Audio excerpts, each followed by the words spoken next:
ಮಾಜಿ ಮುಖ್ಯಮಂತ್ರಿ ಮತ್ತು ಕೇಂದ್ರ ಬೃಹತ್ ಕೈಗಾರಿಕೆಗಳು ಮತ್ತು ಉಕ್ಕು ಸಚಿವ ಎಚ್.ಡಿ. ಕುಮಾರಸ್ವಾಮಿಯವರ ಹುಟ್ಟುಹಬ್ಬವನ್ನು ಜೆಡಿಎಸ್ ಪಕ್ಷದ ವತಿಯಿಂದ ಮಸಡಿಕಮ್ಮ ದೇವಸ್ಥಾನದ ಬಳಿ ಕೇಕ್ ಕತ್ತರಿಸುವ ಮೂಲಕ ಅದ್ದೂರಿಯಾಗಿ ಆಚರಿಸಲಾಯಿತು. ಈ ವೇಳೆ ಮಾತನಾಡಿದ ಮೈಮೂಲ್ ಮಾಜಿ ಅಧ್ಯಕ್ಷ ಪ್ರಸನ್ನರವರು, ನಮ್ಮ ನಾಯಕರಾದ ಕುಮಾರಣ್ಣನವರು ರಾಜ್ಯದ ಅಭಿವೃದ್ಧಿಗೆ ಹಗಲಿರುಳು ಶ್ರಮಿಸುತ್ತಿದ್ದಾರೆ. ಅವರು ಮುಖ್ಯಮಂತ್ರಿಯಾಗಿದ್ದಾಗ ಕೊಟ್ಟಂತಹ ಕೊಡುಗೆಗಳು ಅಪಾರವಾದವು. ಬಡವರು, ರೈತ ಮಹಿಳೆಯರು ಮನೆಯಲ್ಲಿ ನೆಮ್ಮದಿಯಾಗಿ ನಿದ್ರೆ ಮಾಡುತ್ತಿದ್ದಾರೆಂದರೆ ಅವರು ಮುಖ್ಯಮಂತ್ರಿಯಾಗಿದ್ದಂತಹ ಸಂದರ್ಭದಲ್ಲಿ ಮಾಡಿದಂತಹ ಲಾಟರಿ ನಿಷೇಧ, ಸಾರಾಯಿ ನಿಷೇಧ ಸೇರಿದಂತೆ ಜನಪ್ರಿಯ ಕೆಲಸಗಳನ್ನು ಮಾಡಿ ಜನತಾ ದರ್ಶನ ಮಾಡುವ ಮೂಲಕ ಸಾಮಾನ್ಯ ವ್ಯಕ್ತಿಗೂ ಮುಖ್ಯಮಂತ್ರಿಗಳು ಕೈಗೆ ಸಿಗುತ್ತಿದ್ದರು. ಈ ರಾಜ್ಯದಲ್ಲಿ ರೈತರ ಬಗ್ಗೆ ಚಿಂತನೆ ಮಾಡುವಂತಹ ವ್ಯಕ್ತಿ ಏನಾದರೂ ಇದ್ದರೆ ಅದು ನಮ್ಮ ಕುಮಾರಣ್ಣ ಮಾತ್ರ.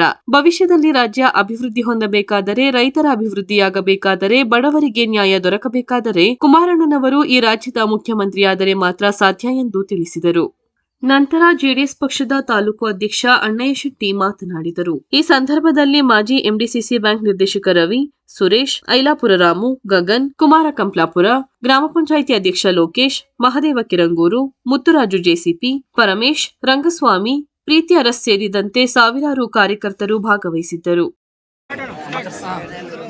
ಈ ರಾಜ್ಯದ ಮಾಜಿ ಮುಖ್ಯಮಂತ್ರಿಗಳು, ಕೇಂದ್ರದ ಸಚಿವರಾದಂಥ ಸನ್ಮಾನ್ಯ ಶ್ರೀ ಎಚ್.ಡಿ. ಕುಮಾರಸ್ವಾಮಿ ಅವರ ಹುಟ್ಟುಹಬ್ಬದ ಪ್ರಯುಕ್ತ ಇವತ್ತು ಪಕ್ಷದ ಅಧ್ಯಕ್ಷರು, ಎಲ್ಲ ಮುಖಂಡರು, ಕಾರ್ಯಕರ್ತರ ಹಾದಿಯಾಗಿ ಇವತ್ತೇನು ಕುಮಾರಸ್ವಾಮಿ ಅವರ ಹುಟ್ಟುಹಬ್ಬವನ್ನು ಆಚರಿಸ್ತಾ ಇದ್ದೀವಿ.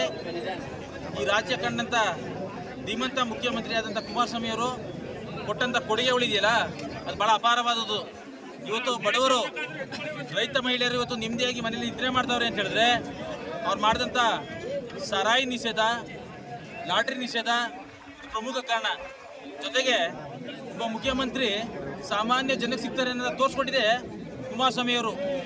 ಗ್ರಾಮ ವಾಸ್ತವ್ಯ ಮಾಡೋದ್ರ ಮುಖಾಂತರ ಪ್ರತಿ ಹಳ್ಳಿಗೂ ಆಗಮಿಸಿ ಬಡವರ ಮನೆಯಲ್ಲಿ ತಂಗೋದ್ರ ಮುಖಾಂತರ ಈ ರಾಜ್ಯದಲ್ಲಿ ಮುಖ್ಯಮಂತ್ರಿ ಸರಳವಾಗಿ ಸಿಗ್ತಾರೆ ಅನ್ನೋದನ್ನ ತೋರಿಸ್ಕೊಟ್ಟಿದ್ದಾರೆ. ಅದ್ರ ಜೊತೆಗೆ ಅಭಿವೃದ್ಧಿ ವಿಚಾರದಲ್ಲೂ ಸುಧಾ ಭಾಳಷ್ಟು ಮುಂದೆ ಇದ್ದಾರೆ. ಈ ರಾಜ್ಯದಲ್ಲಿ ರೈತರ ಬಗ್ಗೆ ಚಿಂತನೆ ಮಾಡೋಂಥ ವ್ಯಕ್ತಿಗಳಿದ್ದಾರೆ ಇದ್ರೆ ಅದು ಸನ್ಮಾನ್ಯ ಭಾರತೀಯಾಗಿ ನಿಖಿಲ್ ಕುಮಾರಸ್ವಾಮಿ ಅವರು ಏನು ಮಾರ್ಗದರ್ಶನ ಕೊಡ್ತಾ ಇದ್ದಾರೆ.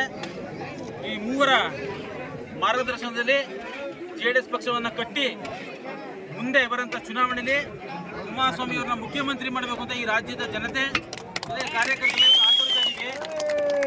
ಭವಿಷ್ಯದಲ್ಲಿ ಈ ರಾಜ್ಯ ಏನಾರ ಉದ್ಧಾರ ಆಗಬೇಕು, ರೈತರು ಉದ್ಧಾರ ಆಗಬೇಕು, ಬಡವರಿಗೆ ನ್ಯಾಯ ಸಿಗಬೇಕು ಅಂತ ಹೇಳಿದ್ರೆ ಸನ್ಮಾನ್ಯ ಕುಮಾರಣ್ಣ ಅವರು ಮುಖ್ಯಮಂತ್ರಿ ಆಗಬೇಕು ಅಂತ ಈ ರಾಜ್ಯದ ಎಲ್ಲ ಜನತೆಗೆ ನಾನು ಮನವಿ ಮಾಡ್ತೇನೆ. ಬಹಳ ಸರಳ, ಸಜ್ಜನಿಕೆ ರಾಜಕಾರಣಿ, ಮಕ್ಕಳು ಹೋದ್ರು ಸುಧಾ ಮಾತಾಡ್ಸಂತ ರಾಜಕಾರಣಿ ಈ ರಾಜ್ಯದಲ್ಲಿ ಇದ್ದಾರೆ ಅಂದರೆ ಕುಮಾರಸ್ವಾಮಿ ಅವರು ಮಾತ್ರ. ಅವ್ರು ಕೊಟ್ಟಂತ ಕೊಡುಗೆ ಇದೆಯಲ್ಲ, ಘೋಷಣೆಯನ್ನ ಮಾಡಿದ್ರು ಪಂಚರತ್ನ ಯೋಜನೆ ಮುಖಾಂತರ ಈ ರಾಜ್ಯದಲ್ಲಿ ಪ್ರತಿಯೊಬ್ಬರಿಗೂ ಸುಧಾ ಆರೋಗ್ಯ ಸಮಸ್ಯೆ ಅಂತ ಬಳತಾರಂತ ಎಲ್ಲರಿಗೂ ಸುಧಾ ಆರೋಗ್ಯ ಸೌಲಭ್ಯ ಉಚಿತವಾಗಿ, ಜೊತೆಗೆ ವಿದ್ಯಾ ಏನು ಪ್ರಮುಖವಾದಂಥ ಅಂಶ, ಆ ವಿದ್ಯೆಯನ್ನು ಉಚಿತವಾಗಿ ಹೈಟೆಕ್ ಕೊಡೋದ್ರ ಮುಖಾಂತರ ಈ ರಾಜ್ಯನ ಅಭಿವೃದ್ಧಿ ಮಾಡಬೇಕು ಅಂತ ಹೊರಟಿದ್ರು. ಖಂಡಿತ ಈ ಜನ 2028ಗೆ ಕೈ ಹಿಡಿದಿದ್ದಾರೆ ಕುಮಾರಸ್ವಾಮಿ ಅವ್ರನ್ನ. ಈ ರಾಜ್ಯದಲ್ಲಿ ಮುಖ್ಯಮಂತ್ರಿ ಮಾಡೇ ಮಾಡ್ತಿರೋ ಅಭಿಲಾಷೆ ಇದೆ. ನಾವು ನಿಖಿಲ್ ಕುಮಾರಸ್ವಾಮಿ ಅವರ ಸಾರಥ್ಯದಲ್ಲಿ ಜೆಡಿಎಸ್ ಪಕ್ಷವನ್ನು ಕಟ್ಟಂತ ಕೆಲಸ ನಾವು ಮಾಡ್ತೇವೆ. ಈ ತಾಲೂಕಿನಲ್ಲಿ ಕುಮಾರಸ್ವಾಮಿ ಅವರ ನೇತೃತ್ವದಲ್ಲಿ ಪಕ್ಷವನ್ನು ಕಟ್ತೇವೆ. ಜೊತೆಗೆ ಕಳೆದ ಬಾರಿ ಏನು ನಮ್ಮ ಮಾಜಿ ಶಾಸಕರಾದಂಥ ಮಾದೇವಣ್ಣವರು ಬಹಳಷ್ಟು ಅಭಿವೃದ್ಧಿಯನ್ನು ಕೆಲಸವನ್ನು ಮಾಡಿದ್ರು, ಜನತೆ ಇವತ್ತು ನೆನೆಸ್ಕೊಂಡು ಪರಿತಪಿಸ್ತಾ ಇದ್ದಾರೆ ನಾವೆಂಥ ತಪ್ಪನ್ನು ಮಾಡಿದ್ರು ಅಂತ. ನಮ್ಮ ತಾಲೂಕಿನಲ್ಲಿ ಇವತ್ತು ಬಹಳಷ್ಟು ಭ್ರಷ್ಟಾಚಾರ, ಯಾವುದೇ ರೀತಿ ನ್ಯಾಯ ಸಿಕ್ಕಂಥ ಕೆಲಸವನ್ನು ಆಗ್ತಾ ಇಲ್ಲ, ಭಾಳ ಅನ್ಯಾಯ ಆಗ್ತಾ ಇದೆ. ಆದ್ದರಿಂದ ಜನ ಇವತ್ತು ರೋಷವಾಗಿದ್ದಾರೆ. ಮುಂದಿನ ದಿನದಲ್ಲಿ ಜೆಡಿಎಸ್ ಪಕ್ಷನ ಕೈ ಹಿಡಿದ್ರ ಮುಖಾಂತರ ಖಂಡಿತ ಈ ರಾಜ್ಯದಲ್ಲಿ ಜೆಡಿಎಸ್ ಪಕ್ಷವನ್ನು ಹಾರಿಸೋಂಥ ಕೆಲಸನ ಮಾಡ್ತಾರೆ. ಜೊತೆಗೆ ನಮ್ಮ ತಾಲೂಕು ಸುಧಾ ಜೆಡಿಎಸ್ ಪಕ್ಷವನ್ನು ಹಾರಿಸೋಂಥ ಕೆಲಸ ಮಾಡ್ತೀವಿ.